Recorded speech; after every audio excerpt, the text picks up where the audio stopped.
Hello friends and welcome to Pathfinder IS Club. My name is Sachin and in this brief video we will discuss Preamble of Constitution of India. We will discuss each term briefly so that you can tackle questions related to them in prelims as well as in mains. So let us begin. This is first part. We will cover Preamble in three parts. So we'll start with the first part. We, the people of India, having solemnly resolved to constitute India into sovereign, socialistic, secular, democratic republic, and to secure to all its citizens. That will be in second part. So first we'll discuss this word called sovereign. What does it mean? It means that India is a sovereign country, which means that we take our decisions independently of any other country. We decide our own foreign policy, so we are not dependent on either any other country like we used to before 1947. So now we are a sovereign country. Then what does socialistic means?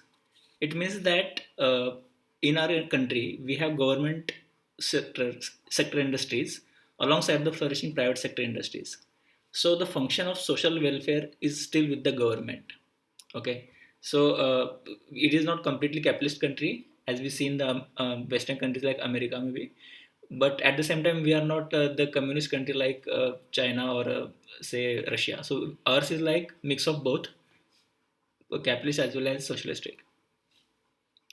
Then ours is a secular country. What does it mean? Ours is a positive secular country. We follow Sarva Dharma Samabhav, which means that all the religions are equal irrespective of the numbers of followers that religion has. Western secularism is totally different than what we follow. Western is negative secularism. It means that the state has nothing to do with the religion. Okay, but in our country we say that all the religions are equal. Okay, so ours is Sarva Dharma Sambhav. So you can remember this word and maybe use this word in the main answer also. Then ours is a democratic country. What does it mean? It means that election commission is empowered and mandated under Article 324 to conduct regular, free and fair elections.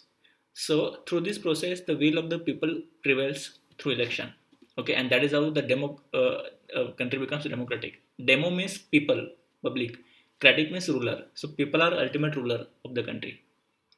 Okay, so that simple democratic term is. Then ours is a republic country, which means that the state head of the state is not hereditary. Okay, as we see in the UK, the king and queen. So in our country, the head is elected by the people directly or indirectly. So in case of India, the president is elected by the people indirectly. Okay, and that is why the country India is a republic country. We'll move to second part of the preamble. It talks about justice, social, economic, and political, then liberty of thoughts, expression, belief, faith, and worship, then equality of status and opportunity. So the element of justice is seen throughout DPSPs, that is Directive Principles of State Policies, and we will discuss about all the policies which are related to social, economical, and political justice in detail when we take DPSPs.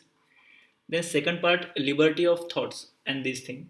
It is clearly reflected in Article 19, okay, and equality is reflected in Article 14. So we will take up all these articles in detail when we talk about the fundamental rights which are bestowed by Constitution of India on the people, on the citizens of the country. Okay, so that is how like justice, liberty, and equality we will discuss in detail when we take DPSPs and fundamental rights. Okay, and in the end, preamble talks about the following text: fraternity assuring the dignity of individual and unity and integrity of the nation. In our Constituent Assembly, this 26th day of November 1949, do hereby adopt, enact, and give ourselves this Constitution. So, two keywords here in the last part of the preamble is fraternity. So, to imbibe the fraternity is not just the prerogative of political class, but equally that of every citizen. Okay, so that there is no direct relation with any article as so as to mention, but we will take up this part when we talk about national security or the dignity of individual when we take up the ethics part. Okay, and the last part, it is very important, 26th November 1949. So this is basically the date of adoption of the constitution, and then we have enforced constitution of India on 26th Jan 1950.